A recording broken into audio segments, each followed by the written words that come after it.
Hello, I'm Layla. When I tell anyone I've lived in a haunted house, the most common thing I would hear is, wow, cool. Well, guys, I am here to tell you why I wouldn't define the whole experience as cool after all. I have a friend, Sarah. We have been together since early childhood. We studied at school together, and after school, we were accepted in the same university.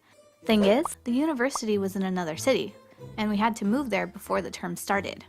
We didn't want to go to the dormitory, so we looked for a small apartment for the two of us. There was always something that wasn't okay with the apartments proposed to us, so we were becoming pretty desperate. Then suddenly, we came across a house, a 2-story old house nearly in the center of the city, but in a calm district. And what was even more attractive? At literally no price. It should have given us suspicions, but we were light-minded and never bothered. We didn't believe how lucky we were. When we were moving in, we were greeted by nice people, who were our neighbors. Just one of them smiling, looking a bit strange at us, and asked if there were any special reasons why we hadn't chosen that house. We laughed in a silly way and thought he was joking. Now I think we should have asked for explanations. But we couldn't wait to move in and just thanked him for the greetings. The entrance into the house was in a place where it was not visible from the main road. When we come up to the stairs, we see a nice old woman with a paper package in her hands. "Hello, girls. My name is Miss Hopkins. I want to welcome you to our neighborhood. I brought you my famous apple pie for lunch. I guess you are far from your parents and haven't started to cook yet." We thanked her cordially, and as we were opening the door, wanted to invite her for a coffee. But when we turned back to her, she was already gone. Well, we had a lot to do, and thought we would ask for her whereabouts from the neighbors later. So we were independent for the first time in our life. We were ecstatic. The only thing that was irritating us a bit was that we didn't manage to get a good sleep. But we decided it was an effect of the freshman stress. On the bright side, a couple of times a week, we found at the doorstep a new package with a pie inside from Miss Hopkins. We never got the possibility to thank her though, as from the very first day, we never came across her.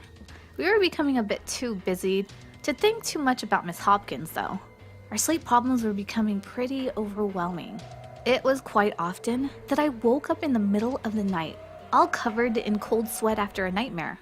Went to the kitchen to get myself a glass of water and found Sarah there with black circles under her eyes, looking close to tears. Sounds like a stupid problem, but try not to get a good night's sleep for a couple of months, and you wouldn't find it that stupid. What's worse, we thought we were starting to get hallucinations because of sleep deprivation. Sometimes one of us entered into an empty room and felt the scent of someone's perfume. We often felt cold drafts when all the windows were closed. Sarah admitted to having the same problem. It was getting really creepy. Once I was in the bathroom locked inside when I saw the handle slightly move, as if someone wanted to open the bathroom door. I yelled, "Sarah, it's occupied." And she shouted from downstairs, "What are you saying?" I felt goosebumps march across my body. If Sarah was there, who was trying to open the door? It took me half an hour to come out of the bathroom, with pure terror in my eyes. When I reached Sarah in her room and told it to her, she didn't even consider it would be a prank from my side. She also felt something was going on in that house. We decided that it was time to look for a new dwelling because we couldn't sleep there. And a lack of sleep added to our anxiety when we noticed those small things happening inside our house. That night, I had a horrible nightmare. I heard steps in the attic and went there to see who that was.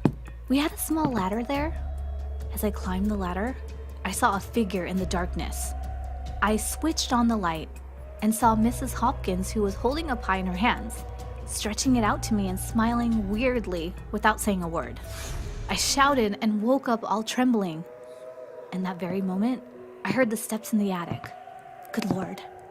I hid myself under the blanket and didn't take it off till dawn. In the morning, I took Sarah and went to our neighborhood, the one who greeted us with a strange question the first day, to get some answers. As we came to him, I asked him at once, "Where can we meet Miss Hopkins?" He looked at us with a strange expression and answered, "But there is no Miss Hopkins in the neighborhood. Why are you asking?" We were shocked. but we met her the first day we came. You must be mistaken. Miss Hopkins used to live in your house, but she had died several years ago after she had fallen terminally ill. She was famous for her baking, by the way. Absolutely speechless, we came out of his house and walked slowly towards ours. As we came up the stairs, we saw a paper package with another piece of Miss Hopkins' bakery. I was so stunned with horror that I hardly was able to make those couple of steps towards it. Above it, there was a handwritten note that said, "Girls, come to visit me sometime." What we did was, at that point, we rushed into the house, packed our things in pure panic. It took us 3 minutes to pack everything we needed and never to come back anymore. That night, our friends from the dormitory managed to host us. We slept on plain mattresses on the floor, but I remember that night as one of the best in my life, when I finally got to sleep as a baby and didn't see any dreams at all. So guys, when you think that living in a haunted house is cool, I think twice. In real life, it is even more creepy than in horror films. Well, I hope you never find yourself in such a situation, but if you have something similar to share, guys will be happy to receive your story. Maybe it would be even creepier than mine. Tell it in the comments and share your experience with friends.